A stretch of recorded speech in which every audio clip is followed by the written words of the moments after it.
alaikum wa rahmatullahi wa barakatuh.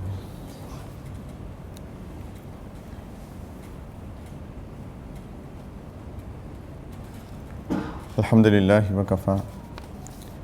Wa salamun ala ibadihi alladhina istafa amma ba'd. A'udhu billahi minash shaitanir rajim. Bismillahir rahmanir rahim. Wa ufawwidu amri ila Allah.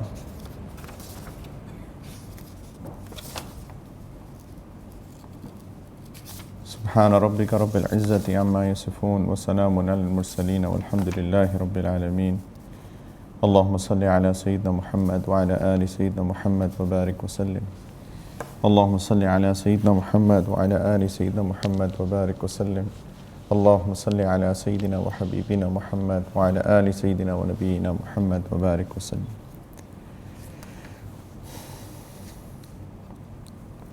So we actually have these character building workshops every alternate Thursdays. One is in English, one is in Urdu. And the goal of these character building workshops is that how to develop good character, how to become a good human being. One of the things that we might have in ourselves or we might see in people around us is that generally speaking you see that these people are perfectly fine. They behave properly. But then in some circumstances that they do not like, suddenly they get into a panic state, depressed state, and suddenly become very awful character. People of very awful characters, people who were perfectly fine few moments ago, in the last few days, in the last few months, in the last few years, but sometimes some things happen in their life that just trigger a different personality within.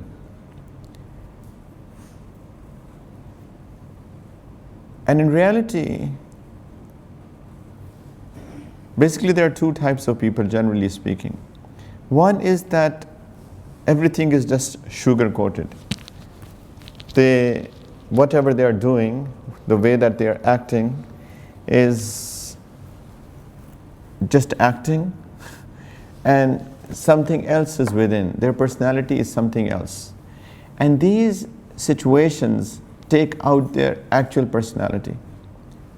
Either this, or they just cannot take situations.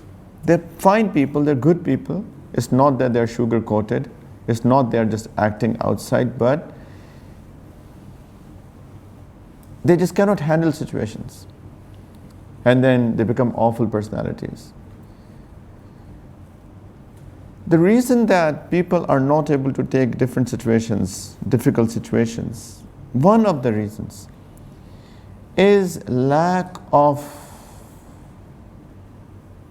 submission to the qadar of Allah subhanahu wa ta'ala, to the destiny that Allah subhanahu wa ta'ala has destined for all of us. Either lack of knowledge of that or lack of submission to that, either one of that. Some people just do not have that knowledge that everything is controlled by Allah subhanahu wa ta'ala. They just don't have that knowledge. That everything is in the qudrat of Allah Ta'ala, everything is destined by Allah Ta'ala, everything is happening according to the qada and qadar of Allah Subhanahu wa Ta'ala. Either they don't have the knowledge of that, and possibly majority of the people are like that. And there are a few people who have the knowledge, but just like everything else, that we have a lot of ilm, we have a lot of knowledge, but just like we do not act on the other knowledges that we have, likewise we do not also act on this knowledge that everything is destined, everything is according to qada and qadar of Allah subhanahu wa ta'ala. They just don't act accordingly. That's their problem. Just like we know that smoking is not good for health, right? People still smoke. Just like we know that eating extra sugar is not good for health, still we eat extra sugar. Just like we know that, we should be exercising at least a little bit every day or every other day. Still, I don't exercise. Before saying I don't exercise as well. I should be exercising. And likewise, if we will take these things into our dini matters, right? We know that we should be lowering our gaze. People do not lower their gaze. We know that we should be controlling our tongue. People do not control their tongue. People know that the people will enter into the hellfire the most through their tongue and through their private parts. Still, people do not control their tongue and people do not control their private parts. They have ilm but no amal. They have knowledge but no actions. Likewise, people know. They believe in the qadr of Allah, in the destiny. If you ask them, what do you believe in? And they will recite, Amantu billahi wa malaikatihi wa kutubihi wa rusulihi wal yawmil akhiri wal qadri khayrihi wa sharrihi.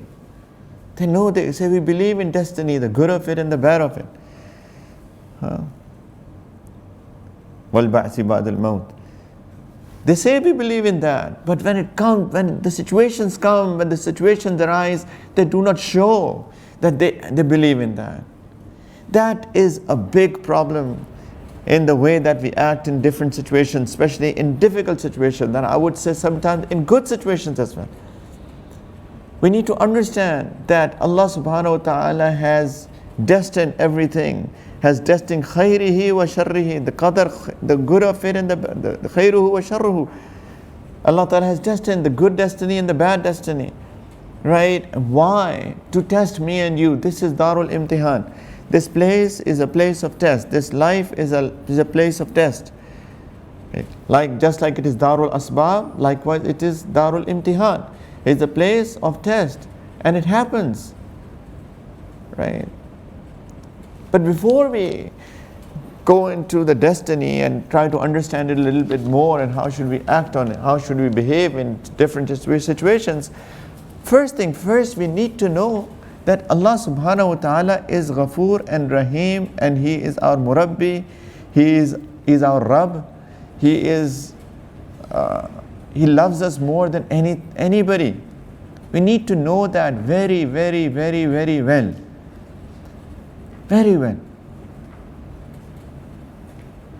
My wife always says that you trust people very easily. And maybe it's my weakness or my goodness or whatever you want to call it. It's not that sometimes I have developed, I just have this within. That I happen to, I trust people easily, relatively easily.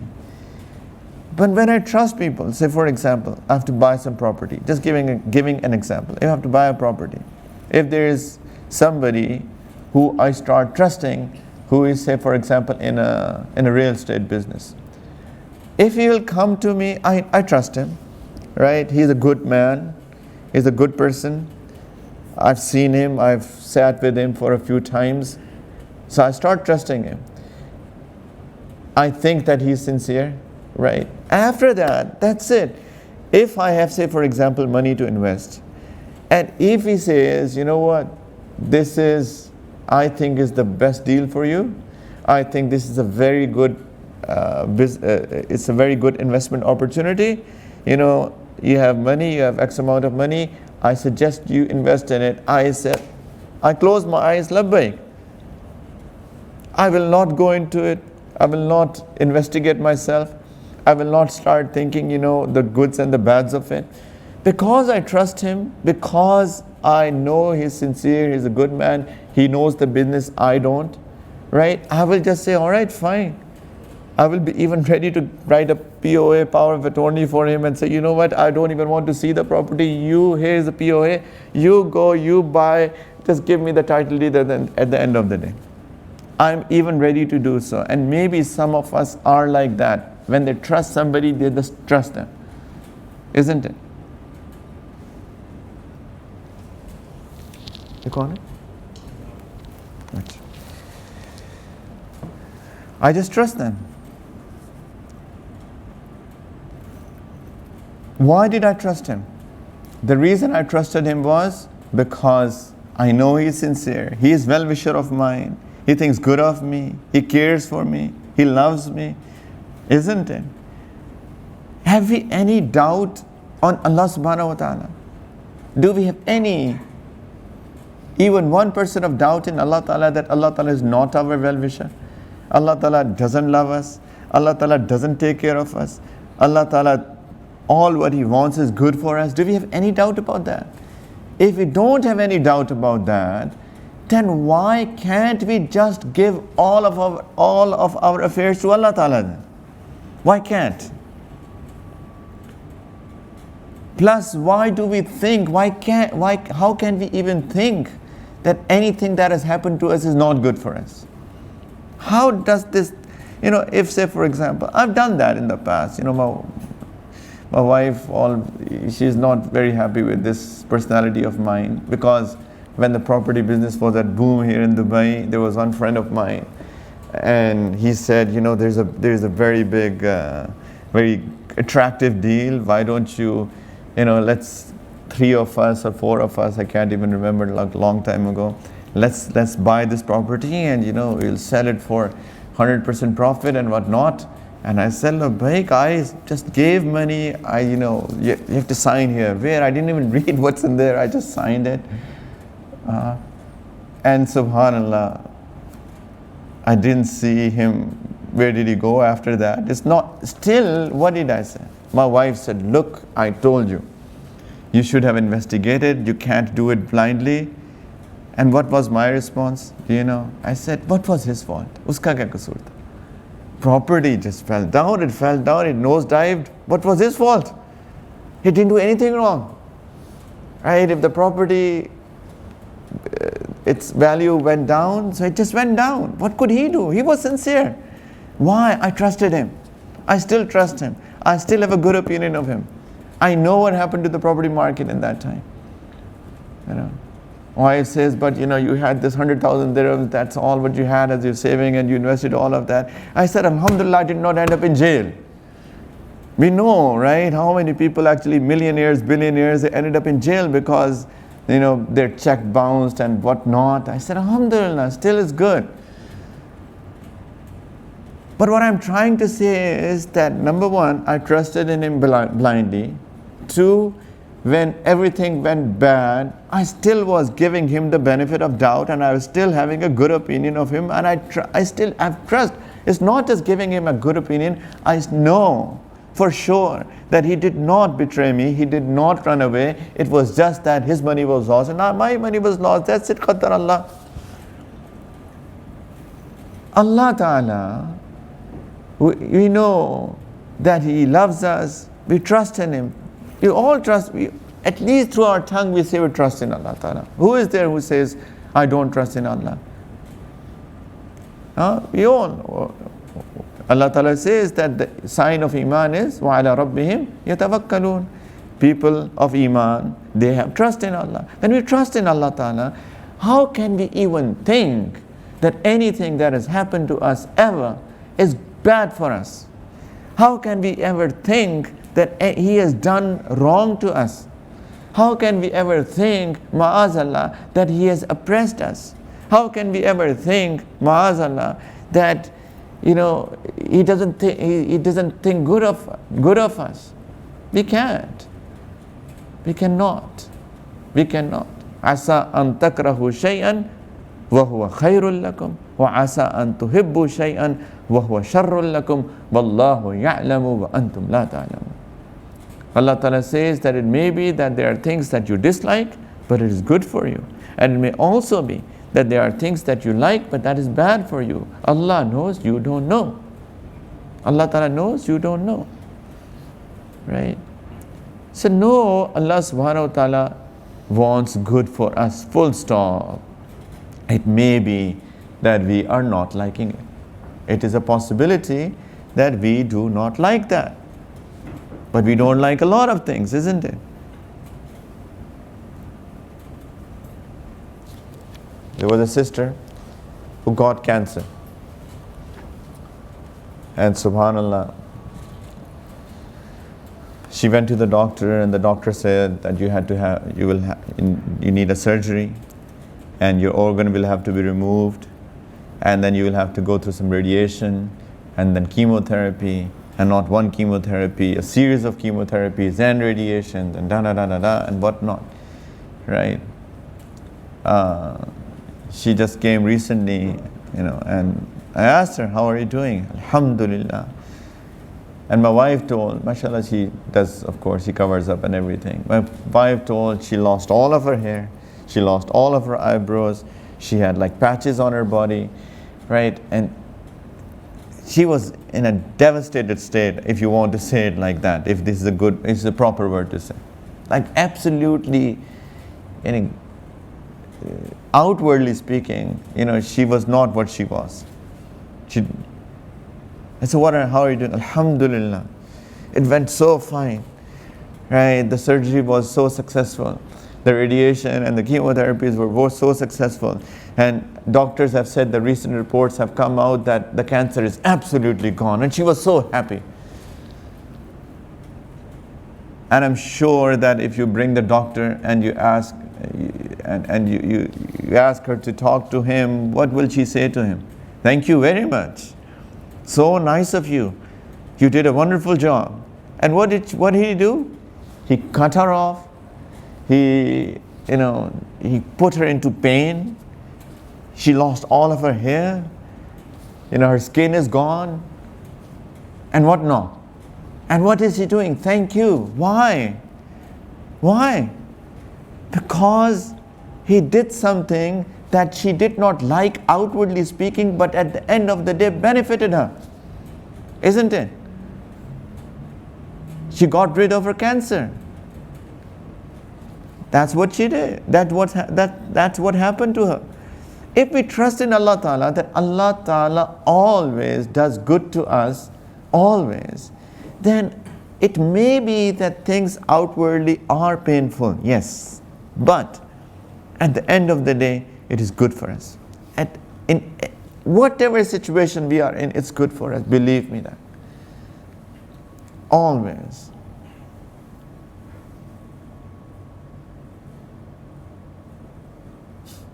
A baby has to be given a bath, right? Otherwise, a baby will smell, will be in filth. Have you ever given bath to babies? People who have babies? Huh? Yes? No? मेरा काम तो नहीं है ना, मेरी बीवी का काम है. Come on. Shame. Right? It is our job as well as fathers. Right? It is my baby and my wife's baby, both, right? We are parents, father and mother. It's not only supposed to be her, it is supposed to be us. Do you think the baby enjoys that? Never. Small baby, right? Never. You put him under water and start crying. If somebody walks by the door and hears the baby crying, so he may think, what zulm the parents are doing to the baby that he's crying. But what are parents doing? They're not doing any zulm, they're not oppressing the baby, they are thinking good of the baby, isn't it? Even though the baby is not liking it and he's crying. You'll cry for like a minute or two, for 5 minutes, for 10 minutes, and then you'll be okay, right? And then he'll be all fresh, he'll be playing, smiling, jumping around, running around, isn't it? Likewise, it may happen that we are in pain for a little bit of time, but at the end of the day, it may be that we'll be jumping, we'll be happy, we'll be smiling, we'll be all okay. And we'll think back and think, oh, really, that was good for me. That was good for me, honestly speaking. If not in this dunya, I can tell you one thing, people, that it is also a possibility that we may, I'm just saying we might not be happy in this dunya, but when we'll go to the next world, we will all look back and we will be so happy that, oh, it was so good for me. Believe me that. So first thing first, know that Allah Ta'ala wants all good for us. Allah Ta'ala loves us and Allah Ta'ala wants all good for us. It does not happen that Allah Ta'ala wants bad for anybody. Allah Ta'ala says in the Quran that Allah Ta'ala does not oppress anybody, but it is people who oppress themselves. अल्लाह जुल्म नहीं करते किसी पर, लोग अपने आप पे जुल्म करते हैं. First, if we have this understanding, if we have this concept, if we have this in our heart, believe me, things will become so easy after that. But we need to understand that very, very well. Allah Ta'ala loves us more than anybody loves us. Allah Ta'ala loves us more than our mothers, our fathers, our friends, our wives, our husbands, our children. Everybody combined together, Allah Ta'ala loves us more than all of that. And Allah Ta'ala wants good for us. इस चीज़ को याद रखें. मैंने कहानी सुनाई है ना, खैर होगी. I might have told this story many times actually, that everything is good. There was one person who had this, some people have the habit of saying one thing over and over again. That there was one man who was the friend of a king, and he had this habit of saying, Urdu mein zyada maza aata hai batane mein, khair hogi. It'll be all good. It'll be all good. So once this king was cleaning his gun, this friend was cleaning the gun of the king. Or before that, the king loved hunting, and he will always take this friend of his to the jungle to hunt together. So once this friend was cleaning the gun of the king, and suddenly, accidentally, he pulled the trigger, and there was bullet in the gun, and it hit the foot of the king. Ekdam se. So when this friend saw that the king has been hit by the bullet, he, as per his habit, he said, khair hogi, it'll be all good. The king was so angry and upset, was in pain. What do you mean that it'll be all good? He was so angry, he ordered that he be put into jail. Now, after a few days, when the king became a little better, he had bandage all over his foot. So he thought of going for hunting, but his ego did not allow him to take his friend out of the jail and take him along. So he went to the jungle by himself with his people, and suddenly he saw a deer. And he was on a horse, and he started running after the deer, and suddenly got separated from all of his khuddam, all of his servants and everybody, and he and the deer, and suddenly he lost the deer, and he was in the middle of nowhere, middle of the jungle. And suddenly a few people came and surrounded him and captured him, caught him, took him and tied him to a tree. He realized that these people are like some unsophisticated Bedouins who had this custom that they will sacrifice a human being every year, because they had this concept that they have to give blood in order to make their gods happy. So they thought, rather than sacrificing our own person, this person is here, let's kill him instead. So the next morning, the whole village, they gathered together, and their priest came to bless him before that they would kill him. So the priest looked at him from top to bottom, and suddenly he realized that he's bandaged on his foot. So the priest said, no, we can't sacrifice him, because in order to sacrifice somebody for the sake of God, he has to be absolutely sound, perfect state. So release him, let him go. Now they released him, and he's so happy, going towards his city and thinking in his heart that if I had not been hit with this bullet, I would have been gone today. And he was thinking, what the friend had said, khair hogi, it'll be all good. So he reached his palace. The first thing he ordered, release my friend from the jail. And he came and he told him the whole story, what happened. He said, I'm so sorry, my friend, that I put you into jail for all of these days. He said, no, khair hogi.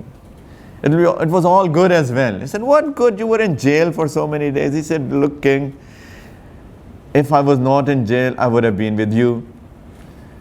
And we would both have gone, and they would have captured both of us. And they would have released you, but they would have caught me and they would have killed me. So there was good in that as well.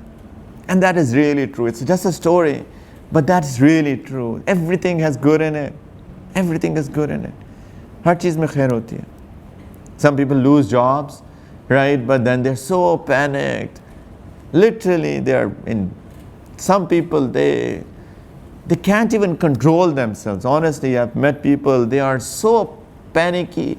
They're panicking so much as if they've lost everything. And you see this person 6 months later and he's so happy, and you ask him, oh, did you get a job? Oh, I got a better job than that. Right? If I had been there, possibly I would have been there forever, but now I got more salary, better job, more relaxed hours, and etc., etc., etc. But then why are we so short-tempered? Why are we so short-sighted? Why can't we think more than what we can see? This is called basirat, right? Inner sight. Why don't we have the inner sight? Why do we only have this outward sight? Please. But we need to believe in Allah Ta'ala and the qadr and the destiny, the good of it and the bad of it. All is good. All is good. All is good. Ajaban li amril mu'min. Nabi Kareem Sallallahu Alaihi Wasallam said in one of the hadiths, strange is the state of a believer. Inna amrahu kullahu khair. All of his matters are good. Who is saying it? The Prophet of Allah Sallallahu Alaihi Wasallam, as-sadiq al-masduq. Inna amrahu kullahu khair. Wa laysa dhaka li ahadin illa lil mu'min. It is not for anybody except for a believer who believes in what? Allah, believes in the destiny. In asabatu sarra'u shakara fakana khayran lah, wa in asabatu darra sabara fakana khayran lah. He is either hit with, he either gets some sort of ease, either he has some delight, and what is his reaction? Gratefulness, shukr, and that's good for him. Or he's hit with a calamity, right? He's hit with a difficulty. What is his reaction? Patience, sabr, fakana khairallah. That's also good for him. Allah Ta'ala mentioned different prophets in the Quran. Allah Ta'ala mentioned Sayyidina Ayub alayhi salam, who was sick for years, and not like a sickness, a headache or some small sickness, serious sickness, some very, very serious sickness, so much so that it is also written that everybody left him except his wife. But he was patient. He did sabr. Allah subhanahu wa ta'ala praised him. Inna wajadnahu sabira ni'mal abd innahu awwab. That I found him very patient. What a good slave of mine was he. He was always returning to me. And then Allah Ta'ala also mentioned Dawood alayhi salam and Sulaiman alayhi salam, who were made the kings, and such kingdom that was not given to anybody other than them, who had control over jinns and wind and animals and whatnot. And despite of all what they had, they were not arrogant, they were always grateful, and Allah subhanahu wa ta'ala praised them as well. Inna wajadnahu shakira ni'mal abd innahu awwab. Ajaban li amril mu'min. Ajib is the state of a believer. Every state is good for him. Why? Because he knows that he is a slave of Allah, and Allah subhanahu wa ta'ala always, always, always thinks good for him. Always.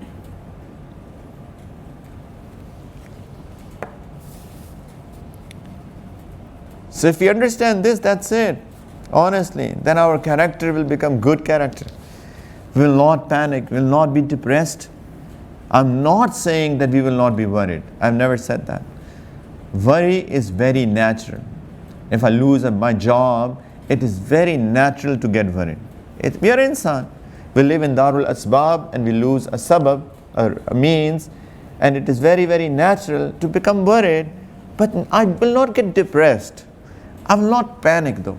I will not start screaming, shouting, start wailing. Will not do that. Ye nahi karunga. Why? Because I know somewhere in the depth of my heart that it is good for me. It's okay. Allah Ta'ala destined it for me, and that's all okay. You know, believe me, qadar, destiny is such a ni'mat, is such a blessing that we have, this ni'mat that we all have as believers. बहुत बड़ी नियमत अल्लाह की. Somebody passes away in the family, somebody who was so beloved to us, our husbands, our wives, our parents, our children, or somebody, right? We feel bad about it, isn't it? We loved them, we lost them. You know, I lost my father last year, and when people came, I was in Pakistan, and everybody was coming. You know, everybody was saying one thing: Allah ki marzi, Allah ki marzi. Unke pet jumla hota hai, you know, condolence is a pet word, sentence to offer condolences. You know, Allah ki marzi, and you love it actually. Allah Ta'ala destined it. That's true. And what does it bring? Peace, sukoon in the heart. Peace of the heart comes with submission to Allah and submission in the destiny to Allah subhanahu wa ta'ala. Allah ki mercy. Kuch bhi ho jaye, anything happens, Allah ki mercy. And I can tell you one thing, people who have this thing within, they never go on antidepressants. They never have to take anxiety medicines. They don't have to take anything, believe me that. This inner spiritual strength, the belief within, it just makes them strong.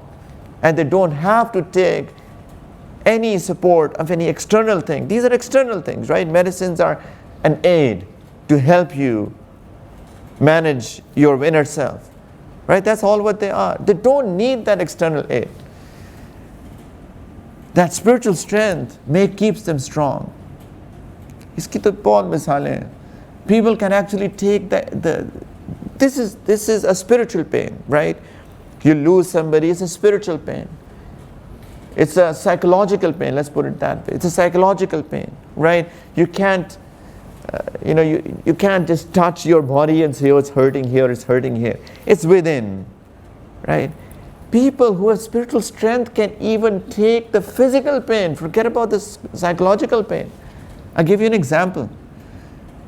Once Sahaba radiallahu ta'ala anhum ajma'een, Nabi Kareem sallallahu alaihi wasallam was traveling with Sahaba. So it was like a war-like situation. And they all stayed at some place, and it was night time and the enemy was on the other side.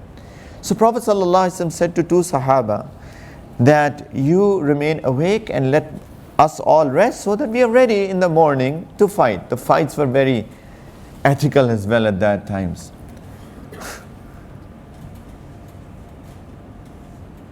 So these two Sahaba who were awake and both were now discussing how should we manage this,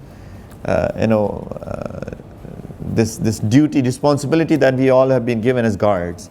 So they said, let's sleep one at a time, so that we are not tired at the same time. So one rests and the other will watch over, and then the second will sleep and the first will watch over. So now the one of them slept. Now the second Sahabi is awake. Now he's all by himself. He's thinking, what should I do? What should I do? They didn't have WhatsApp, so he could WhatsApp all of his friends. Right? That's what we do when we are all by ourselves. What do? We take out our phone and start playing with it. Browsing, WhatsApping, YouTubing. Strange. Now he's thinking, what did he think? What do you guys think? He thought, let me pray. Right? Let me pray, I have nothing to do, I'm sitting by myself, so let me pray. So he went into the prayers, Allahu Akbar, Nafal. And the enemies were watching. They realized everybody is sleeping except one man, and he is also not attentive. So one of them took out the arrow and threw at the Sahabi. And that arrow actually hit the Sahabi. He did not even realize that he has been hit with an arrow. Pata bhi nahi chala. Why? He was in such a spiritual state. His connection with Allah Ta'ala was so strong that he was unaware of the external factors that are happening. Amazing. Amazing. Only after that he said salam, he realized that he's all in blood. And then, there is a whole discussion about it. The fuqaha took it that if bleeding breaks wudu or not. Imam Shafi'i rahmatullah alayhi says, look, bleeding does not break wudu, because he bled and he was still in prayers. Imam Abu Hanifa rahmatullah alayhi, he says it is not that. He didn't even realize. Had he realized, he would have broken his prayer, because blood does break according to him. Right? Subhanallah. The whole discussion about it, I'm not going into any fiqh discussion, response to Imam Shafi'i rahmatullah alayhi, etc.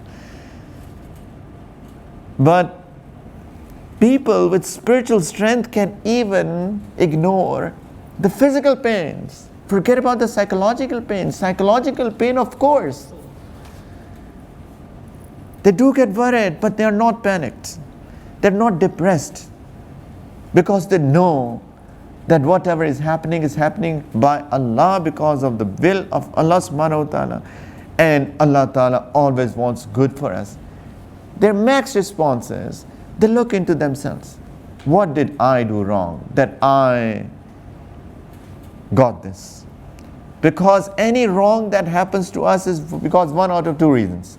Number one, it is a test from Allah Ta'ala. Allah Ta'ala wants to test our real personalities. That's why it is also called fitna. Fitna means test. Allah Ta'ala tests the real state of the heart. As I said, that sometimes people have this problem within, the character issues within, and they only comes to service when they go into certain difficult situations. So Allah Ta'ala wants to check, or I won't say wants to check, rather wants to show us our real being, that this is you, this is your real picture.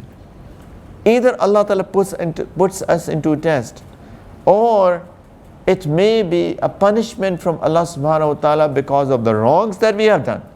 Ma asabakum min musibatin fabima kasabat aydikum. Allah Ta'ala says, not a calamity falls on you except that it is something that your own hands have earned. तुम्हारे हाथों की कमाई है मुसीबतें. Quran, Azim Shan. Or it's a punishment from Allah Ta'ala because of so many wrongs that we do. Right?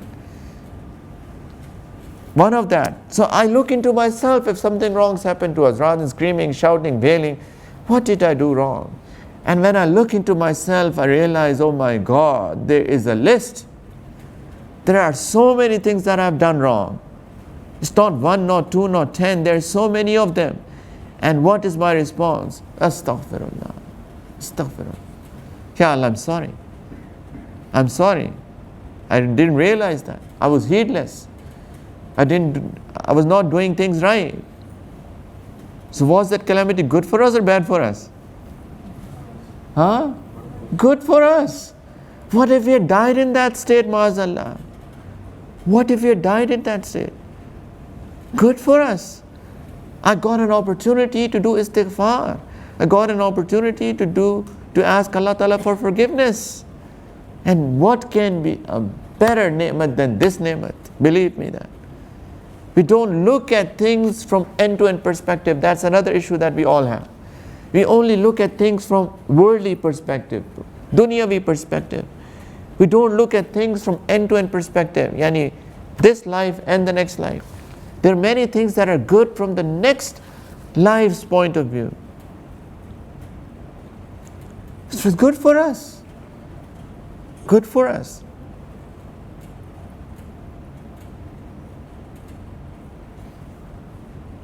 Or if it was a test for us to check our reality, again, either, and if we did sabr, we were patient, then Allah Ta'ala will reward us for that sabr. إِنَّمَا يُوَفَّ الصَّابِرُونَ أَجْرَهُمْ بِغَيْرِ حِسَابٍ. कोई हिसाब किताब ही नहीं है उसका. Allah Ta'ala says, Allah Ta'ala compensates for patience without any measures. Only people will know on the day of judgment that how much reward is waiting for them on that day. There's a hadith in Jami of Imam Tirmizi rahmatullah alayhi and in other books as well, that people, when they will see the reward of the patience because on the calamities that they had in dunya, they would wish that their skins were cut with scissors in dunya, and they had remained patient on that, and they had gotten the reward in the akhirah. That's what they will wish on that day. कि काश हमारी खालों को कैंची से काट दिया जाता है, हदीस के अल्फाज का मफहूम बता रहा हूँ आपको, ताकि उस पे हम सब्र करते और जितना अजर मिल रहा है आज हमें, how much reward are we getting for this? It's all good. Either this or that. People get sick sometimes, and they take medicines and they're not getting the treatment, and a time comes they say, I'm tired, I'm depressed now, looks like I'm going to remain like this forever. For what is forever? Until your death, right? How many years are we going to live? Very few years. Max what? 60, 70, 80 max. How old are we? I'm 46, almost 47, right? How long will I live more? Kitna reh lunga main? Not much, right? Life is going to end so soon. So soon. And this problem, this disease, this sickness will end with your life. That's it. Gone. Finished. Sometimes it's just, my mind is going all over, but there sometimes I've seen people's parents, for example, or their close ones, who are in such a terrible state. They are paralyzed, they can't breathe properly, they are in coma, they are in they go through dialysis every day of their life. They're in so much pain. They're bedridden for last 10 years, right? And still, if the doctor says that this is their last moment, right, they can die. They are in such a devastated state. Oh my God, I'll lose my father. Oh my God, please pray that he lives more. Oh my God, doctor have said that. Come on, why are you so selfish? Have you thought about him? He is on bed for last 10 years. Good for him if he goes back to Allah Ta'ala. Everybody has to go back to Allah Ta'ala. I'm not saying don't treat him. But you have done your best. You did whatever you could do. Now that the doctors have said that he will live for a few more hours or a couple of days, good for him. Good for him. He will leave this dunya, the pain that he was in. Honestly, my father, when he passed away last year, I felt so bad and so sad. Of course, he was my father, I loved him very much. But one side of my mind was saying, Alhamdulillah. He was paralyzed for more than 2 years, and he was bedridden. And I said, he's over with that. And inshallah, he's enjoying in his grave. I had a very strong opinion about that. He was a very pious man, mashallah. And I had this opinion from Allah Ta'ala that Allah has forgiven him of his wrongdoings, his shortcomings, his faults, his sins. And inshallah, he's enjoying in his grave now. He's gone. He's left the difficulties of this dunya. But we are so short-sighted, and we have become people of dunya, which is bad. Please, think more than this life. Think more than this life.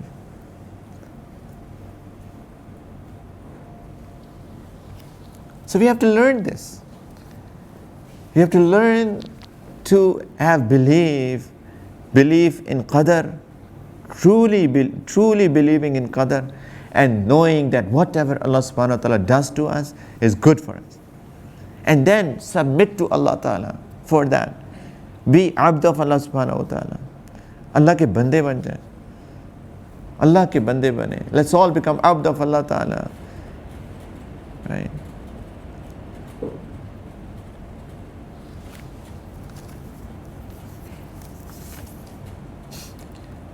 Hadith Maulana Qari Muhammad Tayyib Sahab, Rahmatullah alayhi,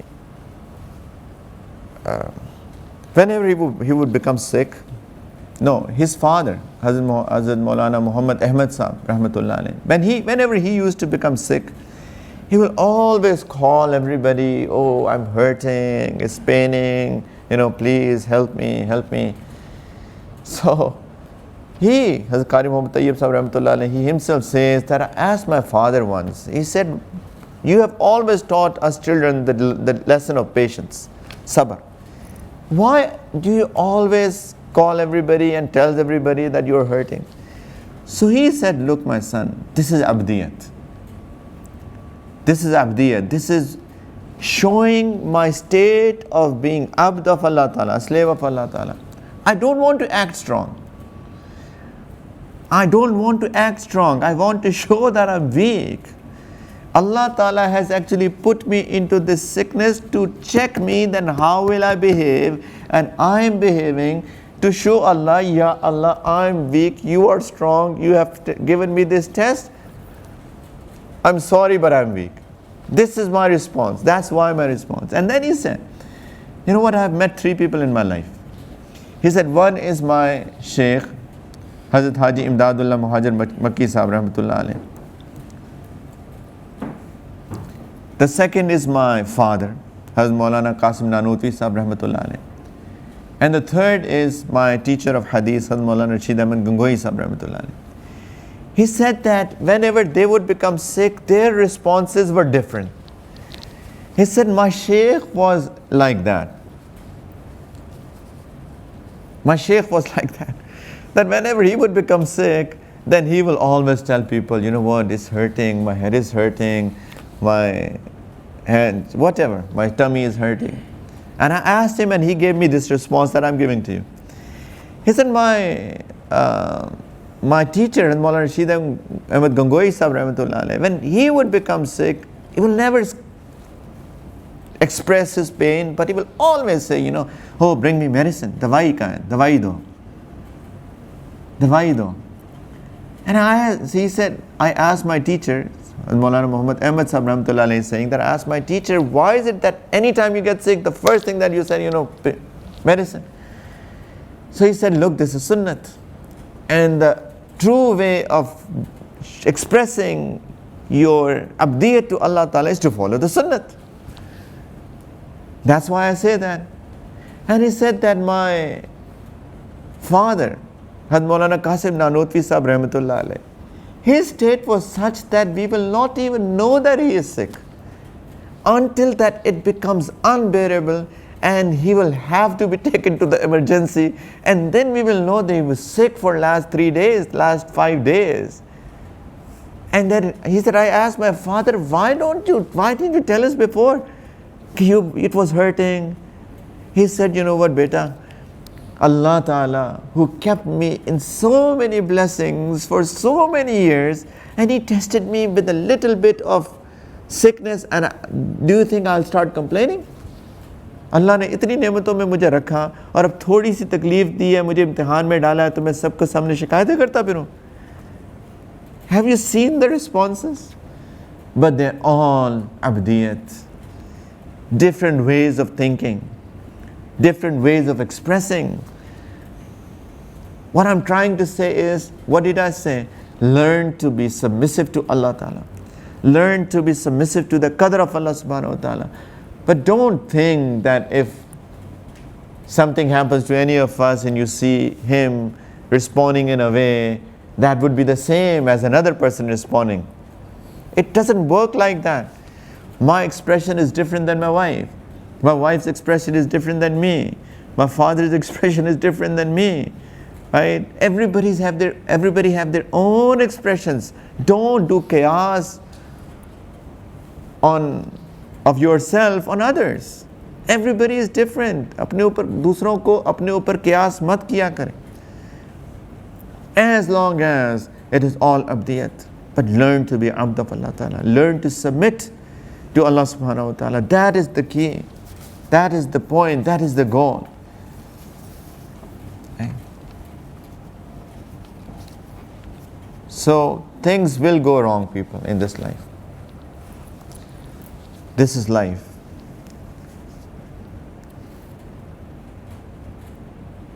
दुनिया का दस्तूर ही है, right? All of us will die, right? Somebody will die, maybe I pass away before my wife. My wife have to see that. Or she passes away before me, I'll have to see that. It may be that I pass away before my child, and he will have to see that. It may be that my parents pass away before me, and I have to see that, or I pass away before them, and they will have to see that. Right? We'll all have some sort of calamity in our life. This is what life is all about. Forget about everything. Right? The fact that we have to go and relieve ourselves the pain that we might have in our tummies, that is also a calamity. Right? Somebody might say something to me that I don't like. That is a calamity. How do you define calamity? Calamity is loss of blessings. नेमत का छिन जाना, इसी को मुसीबत कहते हैं, इसी को मुसीबत कहते हैं. Losing a blessing is called calamity, and we lose blessings, right?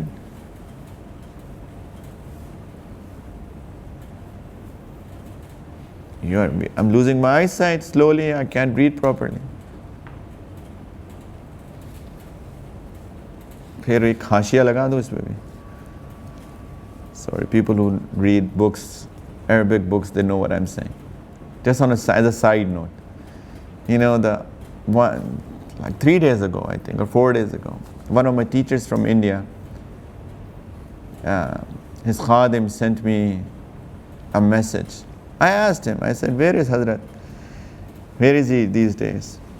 So he wrote in Urdu कि वो आजकल दिल्ली में है.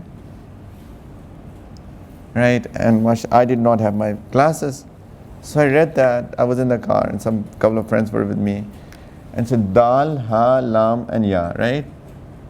So aha, this small little, and it was on the phone. I thought it's a dot, right, and the lam I thought is hamza.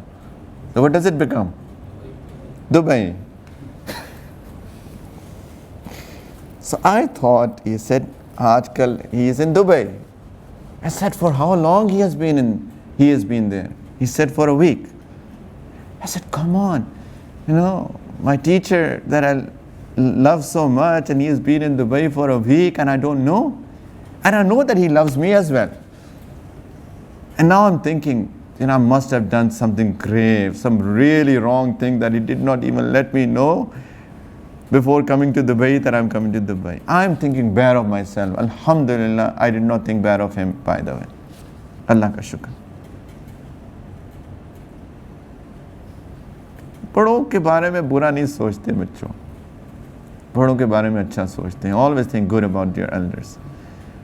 So I thought I must have done something wrong, that he did not even let me know. I said, for how long is he going to be in? He'll be there. He said, one more day. Tomorrow we are leaving. And I was traveling. I was in Saudi. And I said, oh my God. I sent a message to my teacher. I said, Hazrat, can I talk to you, please?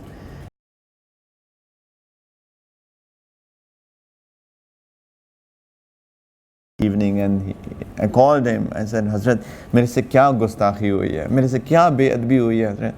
And Hazrat, I said first to him that, Hazrat, I've heard that you are in Dubai. I missed you. I'm traveling. I'm so sorry. So I've heard that you are leaving tomorrow. Can I talk to you at least? I have something very important to discuss with you. And he gave me time. And it's the first thing I said, Hazrat, मेरे से क्या गुस्ताखी हुई है? What did I do wrong? And did I not maintain my etiquettes with you, that you are upset at me? What did I do wrong? Please let me know first. I'm so sorry. He said, आपको ये गुमान भी कैसे हुआ कि मैं Dubai आऊँ और आपको ना बताऊँ? ये आप सोच भी कैसे सकते हैं? How can you even think about it that I come to Dubai and I don't let you know? I said, Hazrat, but I didn't tell him actually what happened. Until then, I had not realized, I did not even let him know what happened. So, his khadim has actually told me that you are in Dubai. I had known that he was in Dubai. I said, oh, subhanallah. Then anyway, I said, sorry, it must be wrong news. And the point here is, the reason I said is I've lost my blessing of eyesight. I couldn't even read properly. But one thing more, people, give people benefit of doubts, give them good opinions. Give people good opinions, right? Give people good opinions, especially everybody, especially if they're teachers, your elders, right? Always give them good opinions. Come on, what has become of us? That we think bad about our elders and we see something and we always try to paint it in a negative way. What a bad thing. You know, one of my teachers in Pakistan, I've always lived, not always, like majority of my life I've lived outside. So whenever I go to Pakistan, I will go to his masjid, and his house was next to the masjid. And any time that I will go and pray in his masjid, after my salam, I will look and he will be in the last row and the last person. And it was consistent thing. It's not like one day, one prayer, consistent thing. To be very honest, I did get a waswasa. That subhanallah, yani he is an alim, he's a shaykh, and he is never on time for the prayers. But that was just a waswasa that came, and I buried that right there. It would have been a disaster, a calamity, if I had brought that on my tongue and had mentioned to anybody. Look, what is he doing? I would have been gone. Alhamdulillah. Thumma alhamdulillah. Waswasa came, buried it. Continue to love him the way that I loved him. Days later, or maybe months later, or maybe years later, I was sitting with him and he mentioned that, you know what, I was just talking to, there were 2, 3, 4, 5 people sitting, and he said, you know what, make dua, you know, I have piles. And it is very bad. And he said that when I go for my wudu, I sit and the bleeding doesn't stop. And I continue, try to stop it, and it actually is so hard to stop it. And I miss my prayers almost all the time. Sometimes I get last rakah, sometimes I even miss my jamaat. He himself said that. That day I thought, alhamdulillah. I never did anything wrong, never said anything wrong. Anything can happen, right? Kuch bhi ho sakta. People paint different paints to different things. It's up to us, right? How do we paint it? Anyway, loss of blessing is calamity. Loss of blessings are calamity. We all are losing blessings. We will lose blessings. We will lose blessings. Things will happen. Please have this faith within. Andar apne aap ko pakka kar le. It's all good for us. It's all good for us. It's all good for us, inshallah. And then people will not panic and will not go into depressed states, inshallah. We will get worried, but what should we do? Inna lillahi wa inna ilayhi raji'un should be our response. As per the Quran, alladhina idha asabatum musibatun qalu inna lillahi wa inna ilayhi raji'un. Allah Ta'ala says that when people are hit with calamities, their response is this. What does it remind us? It reminds us that this blessing came from Allah, it was not mine, and Allah Ta'ala is the one who took it back for whatever good reasons. And even if it's something that is going to remain there for a long time, right, it will end with my life, because we are all going to go back to Allah Ta'ala. We are all from Allah and we are all going to go back to Allah Ta'ala. This is the response that Allah Subhanahu wa Ta'ala has taught us. And again, calamity, it's generally in our cultures, we always say that at the death of people. Somebody, I think, told me, I can't remember it was me or somebody else, but somebody told me that, oh, he got sick. And it was either me or that long time ago. I said, Inna lillahi wa inna ilayhi raji'un. He said, oh, he didn't pass away. It's not about passing away.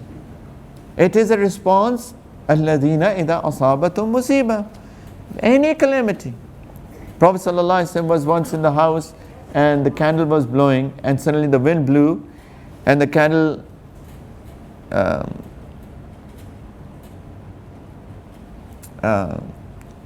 it went off. This going off in English is actually also for getting lit.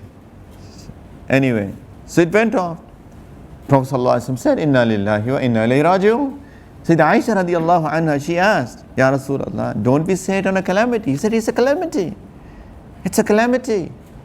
What is a calamity? Loss of blessing. It was a blessing. Candle was a blessing. Light was a blessing. Inna lillahi wa inna ilayhi raji'un. Inshallah, we say it with the depth of our hearts. We'll have sukoon in our heart. We'll have that peace within, inshallah. Right.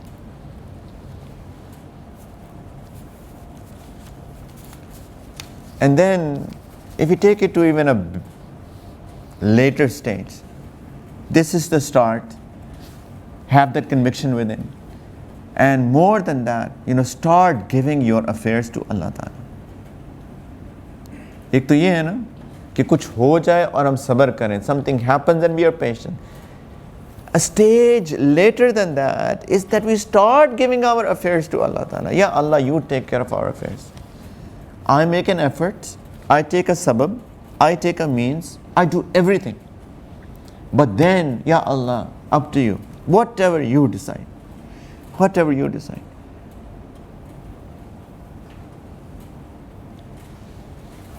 I think it was Behlul Rahmatullah alayhi, who was a very majzoob type of a person in the time of Harun al-Rashid, Khalifa Harun al-Rashid. So he used to say that everything happens according to my will. Har cheez meri marzi se hoti hai. Somebody asked him, how is it possible everything happens to your will? He said that I have immersed my will in the will of Allah subhanahu wa ta'ala.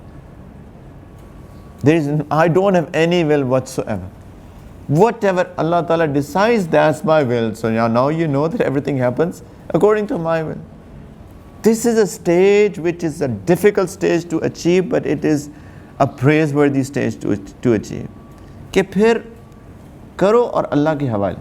You do things, you make an effort, and you give it to Allah subhanahu wa ta'ala. And what a sukoon that you get after that. What sukoon do you get after that? There is no panic whatsoever. You always see these people that you never see them panicking in any state that they are in. You'll never see them, oh my God, what now, what then, right? You'll never see them like that. You will always see them in sukoon, peace. You can feel that peace on their faces.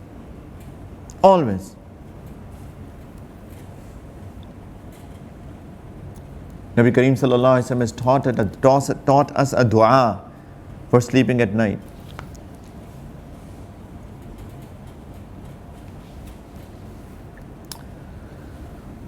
One we all, majority of us know. What is that? This is to wake you up. कौन सी है? क्या पूछा है? हाँ? क्या कह रहे हैं? कुछ नहीं आ रही आवाज. ट्रांसलेट. पूछा यार, खुद ही ट्रांसलेटर क्यों? Allahumma bismika amutu wa ahya. Right? There's another dua which we should also memorize. It's a longer dua, but it is a very beautiful dua, and it is a very beneficial dua. Prophet sallallahu alaihi wasallam said, whoever makes this dua as his last dua, and if he dies that night, then he will die on fitrah. अगर किसी ने आखिरी चीज़ सोने से पहले ये दुआ पढ़ी हो और अगर रात को उसकी मौत आ जाए तो उसकी मौत फितरत पे आएगी, फितरत इस्लाम के ऊपर. He'll die on the fitrat of Islam. Allahumma inni aslamtu nafsi ilayk wa wajjahtu wajhi ilayk wa fawwadtu amri ilayk wa alja'tu dhahri ilayk raghbatan wa rahbatan ilayk la malja'a wa la manja minka illa ilayk amantu bi kitabika alladhi anzalta wa nabiyyika alladhi arsalta. Sallallahu alayhi wa sallam. It's not that long, but longer than Allahumma bismika amutu ahya, but it is something that we should memorize and we should also recite when we sleep at night. Please get into the habit of making du'as, masnoon du'as. What is this dua? Allahumma inni aslamtu nafsi ilayk. Ya Allah, I have surrendered myself to you. मैंने अपने आप को आपके हवाले किया, झुका दिया. Imagine, right? All day long, I made an effort. People worked, people did businesses, people went and taught, there are students who went to learn. Everybody had their own things that they took care of all day long, right? We have goals to achieve all day long, we make an effort, etc. Now I am tired at night. I've done whatever I wanted to do, and now I'm tired. Now I lie down on my bed, and I'm saying to Allah, Allahumma inni aslamtu nafsi ilayk. Ya Allah, I've surrendered myself to you. وَوَجَّهْتُ وَجْهِي إِلَيْكَ, and I've turned my face towards you. My tawajjuh to you. At night now, all of my turning my face towards you, yani all of my attention is towards you right now. My tawajjuh is towards you. وَفَوَّضْتُ أَمْرِي إِلَيْكَ, and I have given my affairs to you. Ya Allah, jo kar sakta tha kar liya, ab aapke hawale sare kaam. Whatever I did, I could do, I did. Now I am giving my affairs to you, Ya Allah. You take care, please. It's not that I didn't give my affairs during the day, but now it is that I can't even do anything. I'm tired. Right? I'm a human, I'm weak, I'm tired. I have to sleep. وَفَوَّضْتُ أَمْرِي إِلَيْكَ وَأَلْجَأْتُ ظَهْرِي إِلَيْكَ, and I've أَلْجَأْتُ ظَهْرِي إِلَيْكَ. Although it says that I've put my back towards you, in reality it means I have put my trust in you. I have put my trust in you. That's what it means. Phir, Ya Allah, I did many things during the day, and I did some good things, but I did a lot of bad things. I slipped. I didn't do the things the way that I should have done. Even my prayers were not good, Ya Allah. Right? So what is that? Some good things, some not so good things.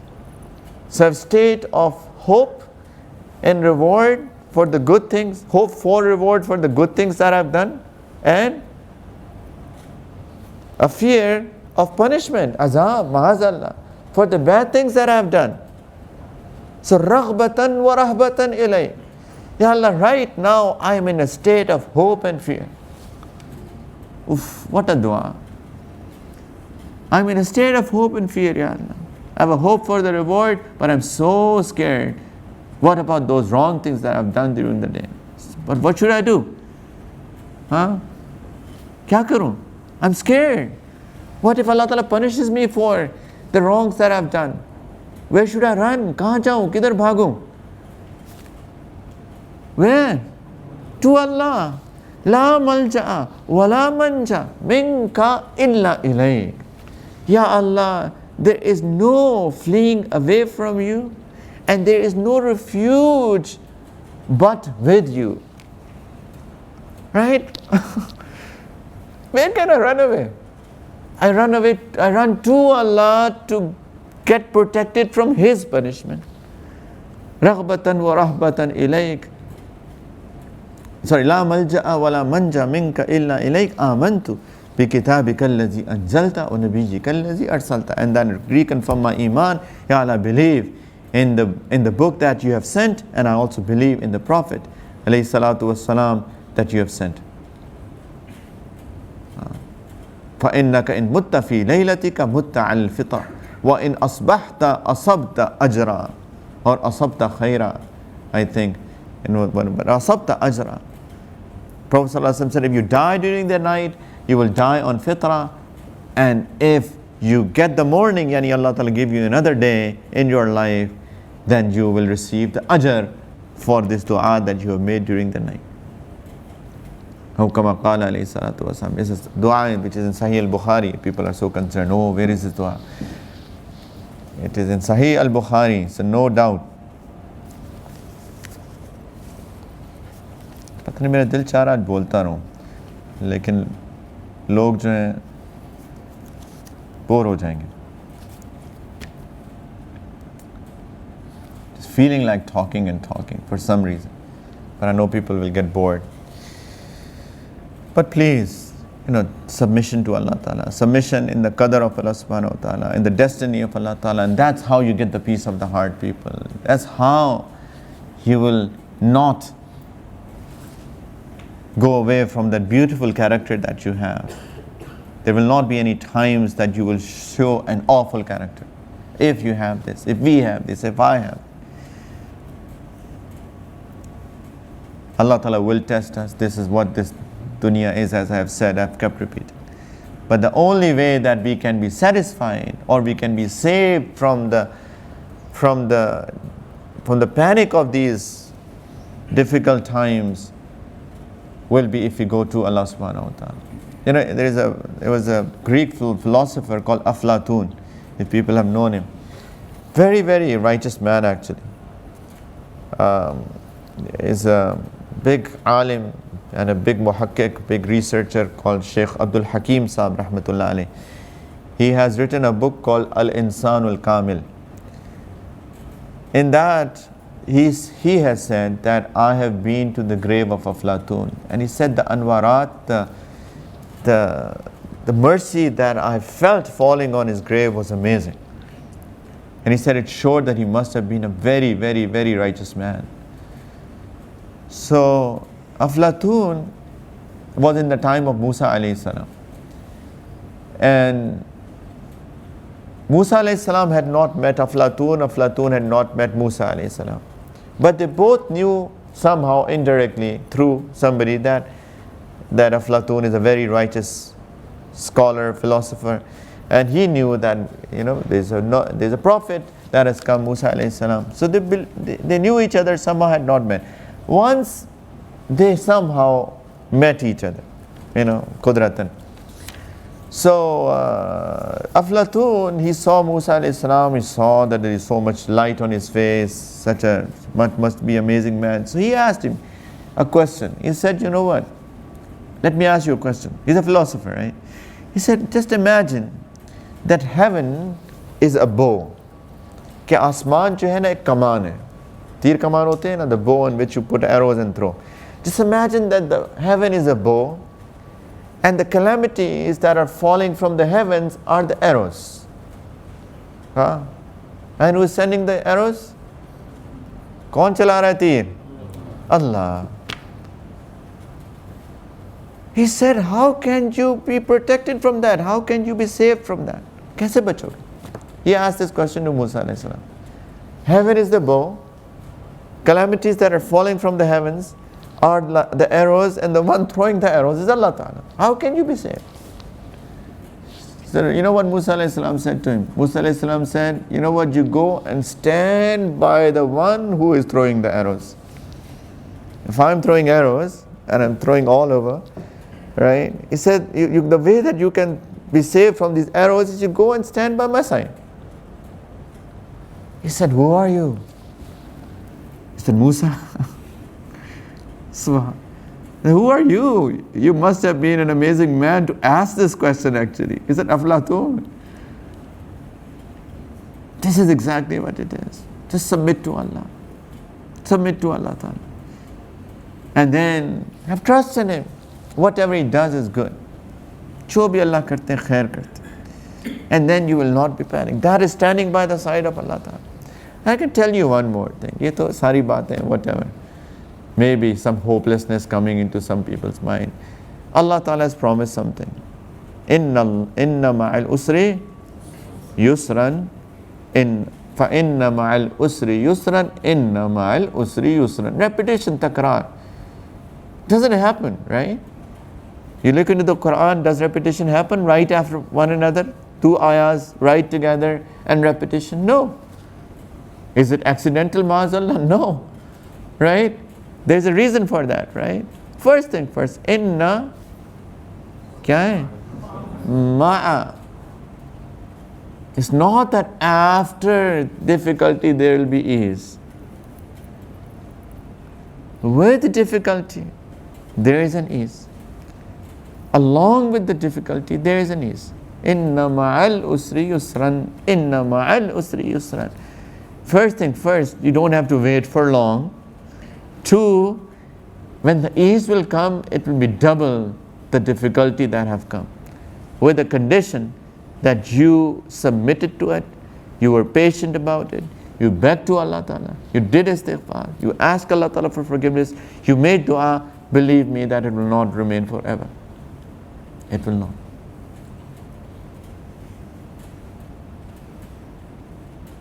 I repeat, it's not that people might be in a certain state, but they will enjoy that. They will enjoy that. They will have so much peace of the heart. Why do we want blessings? क्यों चाहिए घर, गाड़ी, कपड़े, मुर्गे, चरगे? Why do we want all of these? Houses, cars, barbecues? To enjoy, right? Where is the enjoyment? किधर enjoyment? Here. In the heart, isn't it? There are people who have a lot, but they have no sukoon in the heart. They have no peace of the heart. So many of them. I've met people in my life who have cried with tears despite of the fact they are millionaires, billionaires. I've met such people in my life. The wealth cannot buy you sukoon, the peace of the heart. What can buy you is that sukoon, that peace that comes from Allah Ta'ala in your heart. It may be that a person might be still sick, you find him sick, but he is so satisfied and content within. Because Allah Ta'ala will give that person that sukoon. So don't judge somebody through the outward halat, the outward state that people might be in. One of my teachers told me, unfortunately in our societies, it's such a pathetic thing, I personally feel. If somebody is having daughters, and daughters, and daughters, and daughters, and daughters, he'd think, as if some calamity has come to him. Ma'azallah, thumma ma'azallah. Prophet ﷺ had 4 daughters, right? He had sons who passed away at a very, very young age. The children who remained alive for longer times were his daughters. Sallallahu Alaihi Wasallam. They are blessings. Daughters are blessings. I've seen people in my life who have cried for their sons, for having sons. Who have cried for having sons because the sons have done so bad to them that they have cried, literally cried. And they had wished that they did not have sons. One of my teachers said that he knew somebody, and he said that somebody told him, he knew personally, it's not like 5 generations before. He said he knew somebody who had, I can't remember, 8 or 10 daughters. 8 or 10 daughters, right? And he said that this gentleman who had 8 daughters, when they grew up, he got all of them married. And he said, this man said to him that, Alhamdulillah, Allah Ta'ala gave me such son-in-laws that they have become coolness of my eyes.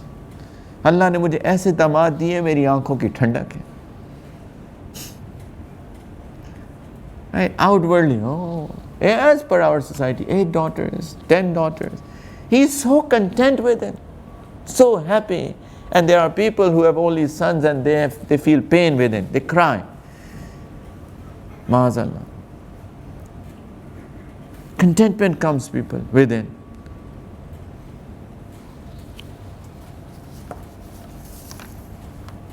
Learn to be content with whatever Allah Ta'ala decides. But do istighfar, ask Allah for forgiveness, keep on asking Allah Ta'ala for forgiveness, keep on making dua.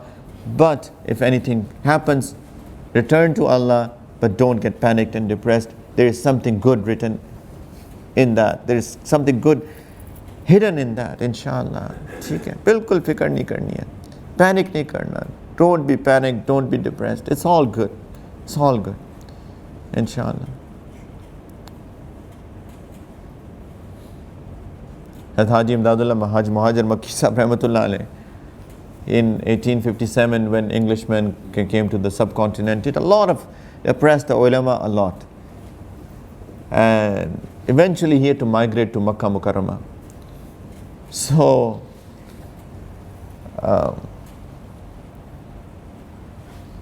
Initially, long stories, I don't want to go into, I think, much stories about him. Very amazing tawakkul in Allah Ta'ala. But initially he did not have anything, because nobody knew him in Makkah Mukarramah, although he was a big sheikh in the subcontinent, but there nobody knew him. So he was in such a state at the start that there were days that he did not have anything to eat. उन्होंने भी नियत की हुई थी कि I'm not going to, he made a niyat that I'm not going to ask anybody about anything. मांगूंगा नहीं किसी. So there came a time that all what he had was gone, and then he did not eat for like a day or two, and he was feeling lethargic, and he thought, let me go and do tawaf of Kaaba. So he was doing tawaf of Kaaba, and he was very weak, and suddenly he stepped on the lungi of one Bedouin who was doing tawaf, and it came off. So wo Bedouins, he didn't realize who he's hit him. And he was already lethargic, he felt almost semi-unconscious. And he says in that semi-unconsciousness I saw Mikail alayhi salam and Jibreel alayhi salam. He said that as if one was saying to the other, oh, he has been tested, looks like. And the other said, no, not yet. His tests are still there. Anyway, he somehow got up, dragged himself to his house, and he was there lying on his bed, couldn't even go to the masjid anymore. Suddenly the door knocked. Somebody knocked the door. He said, who is there? He said, oh, I brought food for you. Khana laya aapke. So he said, I thought within that, oh, he's an insan bringing food. Why should I accept from him? But then another thought came, this is Darul Asbab. Of course somebody will bring. It's not Allah Ta'ala will send a ma'idah min as-sama. Right? So he said, all right, come on in. So he sat up, ate a little bit of food, as much as he could eat. And then he thought, let me save something for the next meal, whatever is left. But then he thought, no, why? If Allah Ta'ala send me now, He will send me later. So no, I'm done, take it back. So this man said, good that you did not keep the rest. If you had kept the rest, maybe you would have been in this state for a long, long time. Ye ab khud bata rahe apni baat. Now this is his state, right? After some time, people got to know about him. He's a big sheikh, people came, took bayat with him. Students generally take care of their teachers. So, and he had a lot. At one time, he had a lot. One night, he was praying tahajjud, all dark, no electricity, of course. He was praying in a corner of his house. Some thieves came in. Kuch chor aa gaye. And they stole whatever they could find, some utensils, some blankets, whatever they had. And they were about to go, and he said salam at the same time. He called the thieves. He said, oh, suno, wo us ghade mein kuch paise pade hue, wo to leke hi nahi gaye tum. There are some money lying in there, you didn't take that. So thieves, they were shocked. Who is this? We thought there's nobody in. And they came, took the money and ran away. He lost everything once again. He raised his hands, Allah, Ya Allah, aapka kitna shukr hai कि मेरे ऊपर ये कितना बोझ बना हुआ था सारी चीज़, अल्लाह आपने मुझे इतना हल्का कर दिया. All of this burden is gone. Ya Allah, thank you so much. It was a burden on me, all of these things of dunya. Thanked Allah Ta'ala. No, it was a small town. Makkah Mukarramah was not like today, like millions of them come. Few people, gine chune log, counted people. So these thieves, what could have they done with utensils and blankets and all of that? They took it to the market. And by that time, it was a news in the town that Haji Sahib ke ghar chori hui hai. Somebody has stolen in Haji Imdadullah Haji Makki Sahib house. When these thieves went to the market, tried to sell it, and everybody knew, okay, this is Haji Sahib stuff. So they caught the thieves. Choron ko pakad liya. Retrieved everything from them, brought everything to Haji Sahib. Haji Sahib, your money, your things. Haji Sahib did 2 rakas, raised his hand, Ya Allah, aapka kitna shukr hai कि मेरा सामान चोरी हो गया था, आपने वो सामान वापस दिलवा दिया. Allah, thank you so much. I had lost all of this. You brought it back. You wonder, what is this? Do you realize what is this?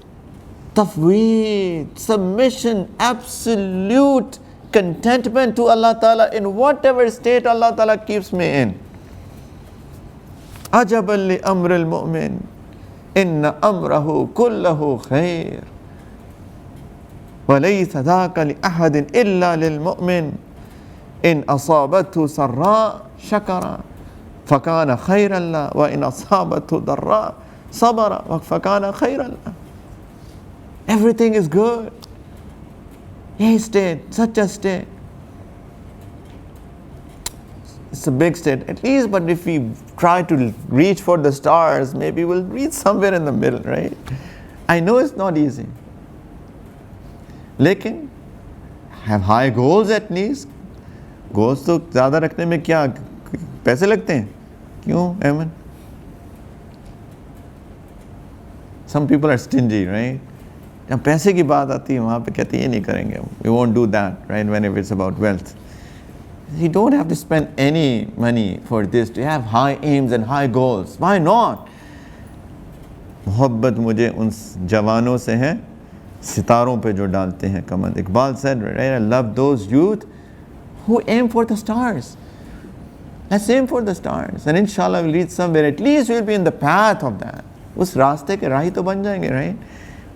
Even if we get it or we don't get it.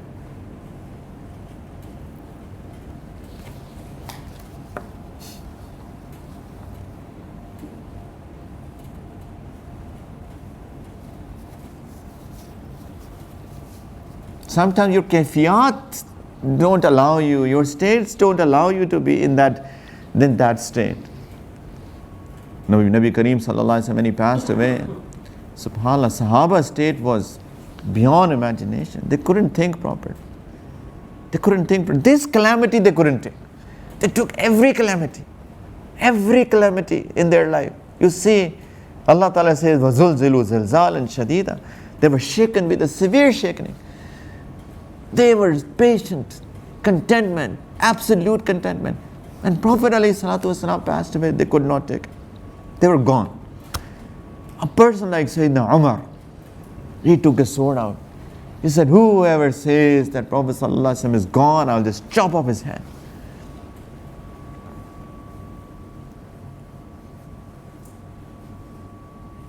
Who was still in that state?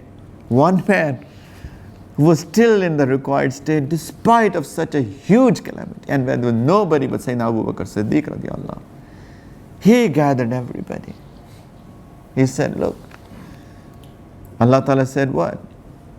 إِنَّكَ مَيِّتٌ وَإِنَّهُمْ مَيِّتُونَ وَمَا مُحَمَّدٌ إِلَّا رَسُولٌ قَدْ خَلَتْ مِنْ قَبْلِهِ الرُّسُلُ أَفَإِنْ مَاتَ أَوْ قُتِلَ انْقَلَبْتُ عَلَىٰ أَعْقَابِكُمْ. Allah Ta'ala said that Muhammad Sallallahu Alaihi Wasallam is a messenger of Allah. And there have been messengers before him. If he passes away or he is martyred, will you turn back on your heels? Quran. Sayyidina Umar said, as if I was hearing this ayat for the first time in my life. As if I didn't even know this ayat before. ऐसा लगा मुझे कि मैंने पहले सुनी नहीं है. It was Sayyidina Abu Bakr Siddiq radiallahu anhu gathered everybody, still kept that cool and that calm and that state. But this calamity was one calamity that Sahaba even couldn't take. It's tough, yes, but let's go. Let's aim for that, inshallah. If Allah Ta'ala gives us, tests us with good things, be grateful. Don't forget Allah Ta'ala. Allah ko bhule nahi. Or if Allah Ta'ala tests us with some difficult times, still connect to Allah Ta'ala. Ask Allah, beg Allah, ask for forgiveness from Allah Subhanahu wa Ta'ala.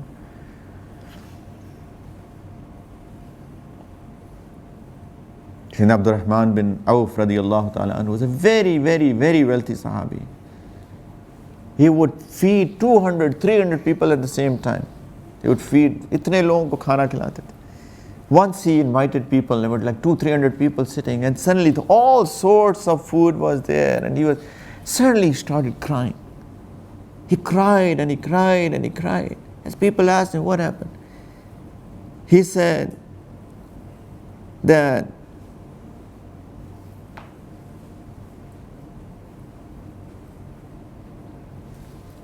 I'm remembering the time when Nabi Kareem sallallahu alaihi wasallam used to eat one meal at a time, one meal a day. And there were days that he didn't have any meal to eat. And today, look, what is my state?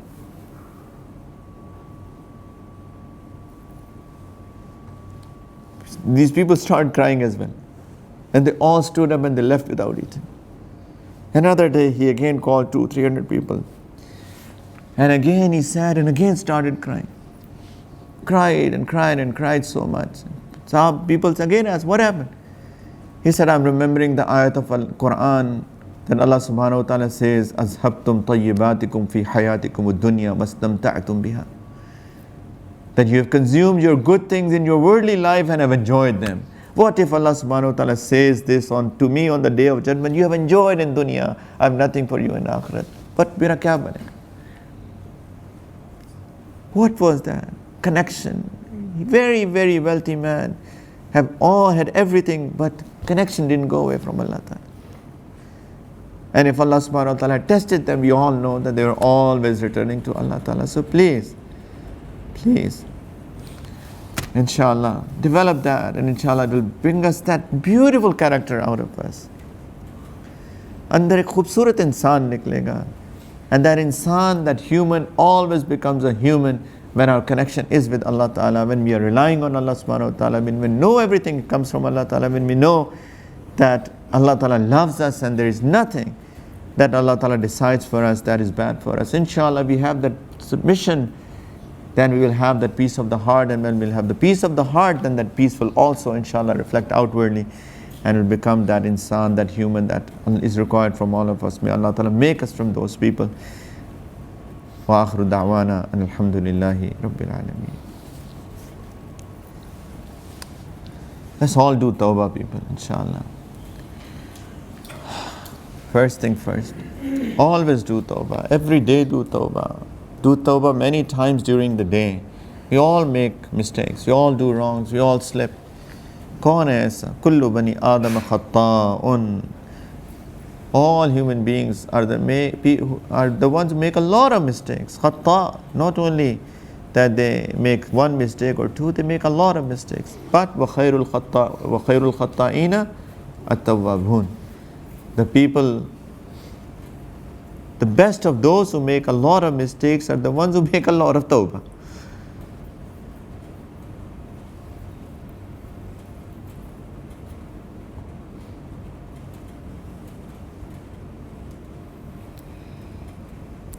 Tuba liman wajada fi sahifatihi istighfaran kasira. Nabi Kareem Sallallahu Alaihi Wasallam is saying, glad tidings are for those who will find in his book of deeds on the day of judgment a lot of istighfar. Mubarak ho uske liye. Khush kismat. नेक बख्त है वो. तो क़यामत के दिन उसको नामा अमाल मिलेगा तो उसमें बहुत सारे देखेगा मैंने इस्तिग़फ़ार इस्तिग़फ़ार इस्तिग़फ़ार हर वक्त इस्तिग़फ़ार. Although he's doing it, done istighfar majority of the time. So we should always do tawbah, do a lot of istighfar all the time.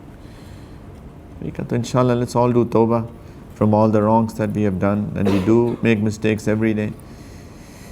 So inshallah, let's do tawbah, and let's recite these kalimat with the niyat of tawbah behind me, with me.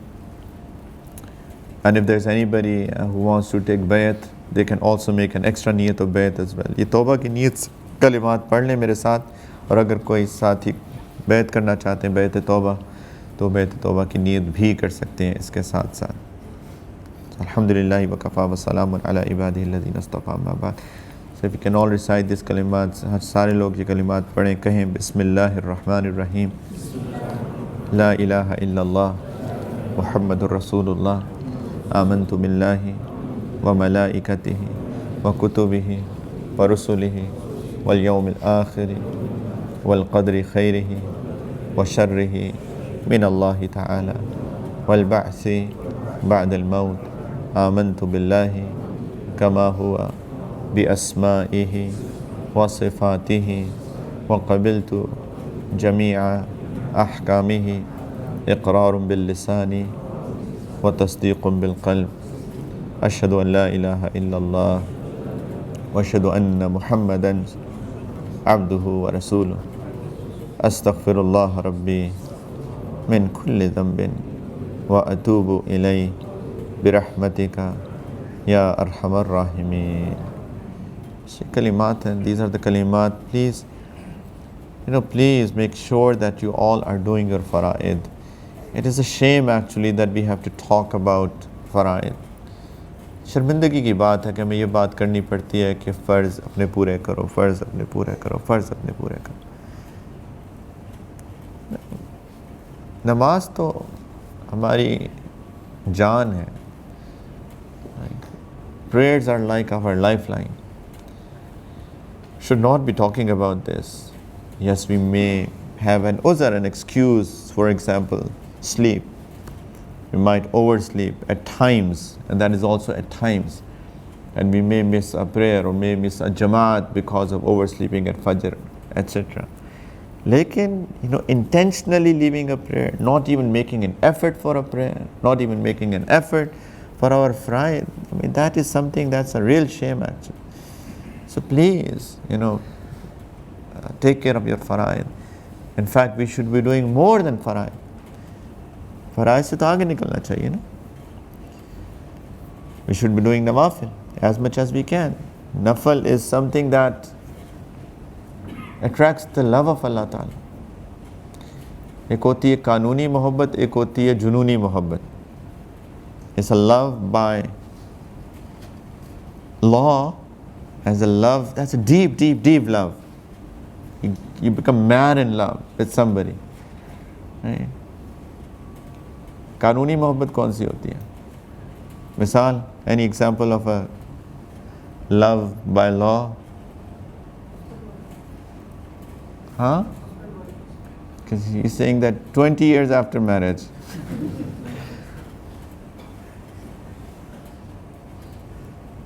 He didn't say that, I just added that.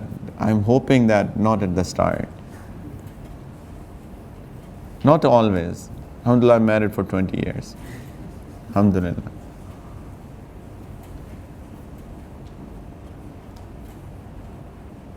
But yes, that's a good example. Some people, they just live, as roommates, and there is no mawaddat and sakinat or mawaddat and rahmat as per the goal of this husband-wife relationship, right? It should be love, compassion and mercy with each other, right? Throughout their life, until death, until one of them pass away. But how does that come? That is not just by law that we are husband-wife, that we sign a paper in the court. It is more than that, right? So just love with Allah subhanahu wa ta'ala, just not because we are His abd and He is our Rabb, so now what can I do? Main kya karu? Right? I am. So the people who have this sort of love with Allah ta'ala, that I am, as if I'm stuck as an abd of Allah ta'ala, then these people only do their faraid. Imagine those people who do not even do their faraid, what are they? Do they have any love? If there is any claim to have any love who are not even doing their faraid, then they should have to rethink about their claim actually. The least love, kanuni mohabbat, just by law, right, a formality, is people who do their faraid only.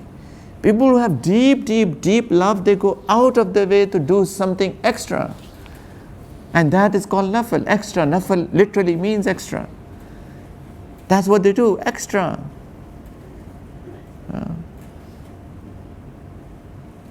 Husband, wife who have this kanuni mohabbat just by law, formality, he may be, if he is fearful to Allah Ta'ala, what all will do is he provide her a place to live and some nafaka, so that he is not caught on the day of judgment that he did not provide the rights to his wife. But people who have that deeper love, they will always give gifts to his wife, or the wife will give gifts to her husband, and that is extra, right? They were not supposed to be doing that, but they do it because of their love to each other. So fard to karna hi hai. We must do faraid. Less than that, not acceptable. But we should be trying to do more. What did I say? Aim for the stars. Do as much as you can. Have passion within. Passion. within to do more. Tahajjud ki koshish kiya kare. Struggle to get up for tahajjud. I know it's difficult, but let's struggle for it. Make an effort for it. Tilawat of the Quran, getting up for tahajjud, doing azkar. There's some azkar that our mashayikh have taught us. One is istighfar, morning, evening. Astaghfirullah Rabbi min kulli dhanbin wa atubu ilayh. What did I say? Allah Ta'ala loves it. He's fortunate. Prophet ﷺ said he's blessed, or good news, glad tidings for him who finds a lot of istighfar in his book of deeds on the day of judgment. Try to do istighfar morning, evening. I would say do it all the time. Astaghfirullah, astaghfirullah, astaghfirullah. A bad thought comes, astaghfirullah. People make a bad intention, astaghfirullah. Just a thought. Even istighfar on thoughts. Forget about the actions. Actions, of course. Second, durood, salutations on the Prophet alayhi salatu wassalam, salawat ala nabi alayhi salatu wassalam. Allahumma salli ala Sayyidina Muhammad wa ala ali Sayyidina Muhammad wa barik wa sallim. Dreams are not any daleel, any hujjat, any proof.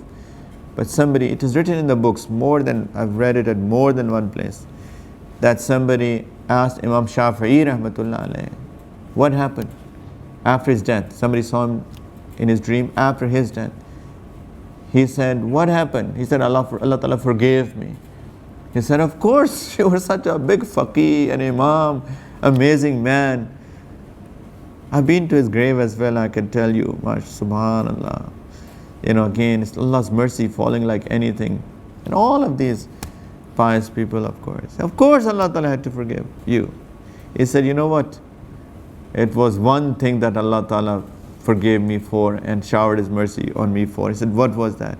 He said, one special durood that I used to recite on the Prophet ﷺ. One specific durood, a specific salawat that I used to recite for the Prophet ﷺ, that became the reason. Uski wajah se.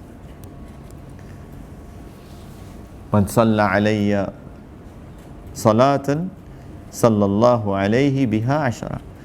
Prophet ﷺ said, whoever recites one salawat on me, Allah Ta'ala will send 10 mercies on him for that one salawat, one salat. So durood, morning, evening.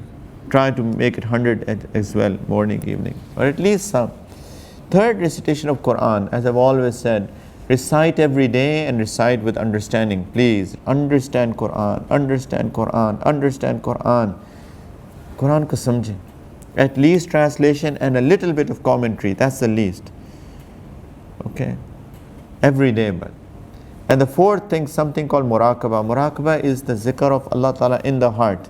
The way to do that is that for some time, close your eyes, forget about any worldly thing, focus on the left-hand side of your chest, that as if this is my heart, and my heart is calling on the name of Allah, Allah, Allah, Allah, and as if I'm listening. Don't say it with the tongue. Just imagine as if your heart is saying it, and as if you're listening to it.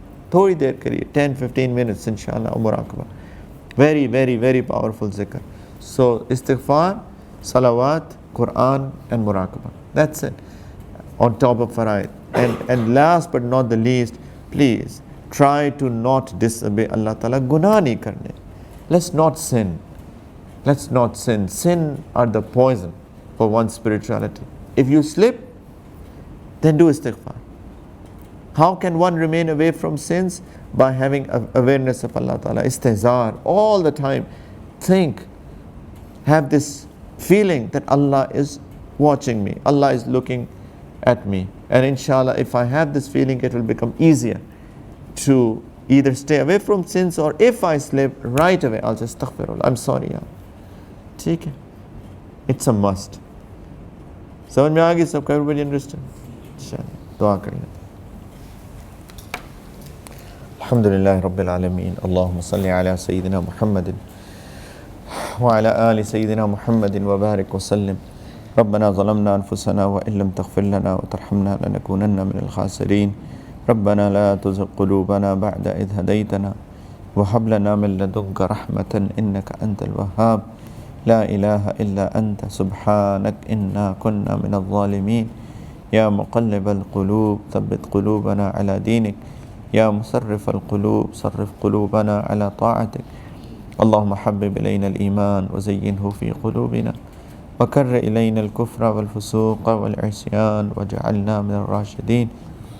اللهم آت نفوسنا تقواها وزكها أنت خير من زكاها أنت وليها ومولاها Ya Arhamar Rahimin, Ya Akram al-Akrameen. Ya Allah, we thank you for this opportunity to sit together and talk about you and talk about your Prophet Sallallahu Alaihi Wasallam. Ya Allah, please accept this gathering from all of us. Ya Arhamar Rahimin, please accept this gathering from all of us. Ya Allah, please accept this gathering from all of us. Ya Arhamar Rahimin, Ya Akram al-Akrameen. Ya Allah, please ignore my shortcomings, my slip of the tongue. Ya Allah, my lack of pure ikhlas, Ya Allah, I beg you for forgiveness. Ya Arhamar Rahimin, please still accept it from all of us. Ya Allah, these people have come with so much talab, Ya Allah, so much ikhlas. They have come from different places, Ya Allah. Because of their talab, their ikhlas, Ya Allah, please accept this gathering from all of us. Ya Arhamar Rahimin, Ya Akram al-Akrameen.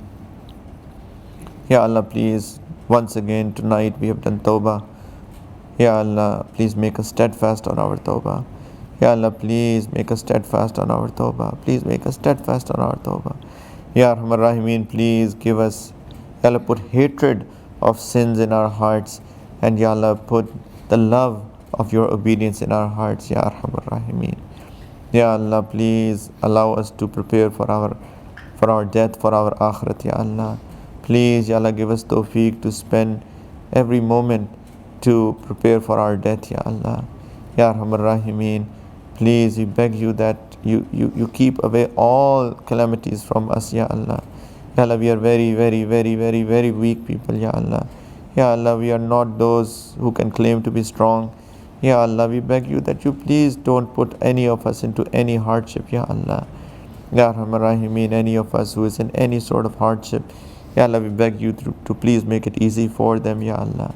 People who are sick spiritually or physically or psychologically, Ya Allah, please give them all perfect cure, speedy recovery, Ya Arhamar Rahimin.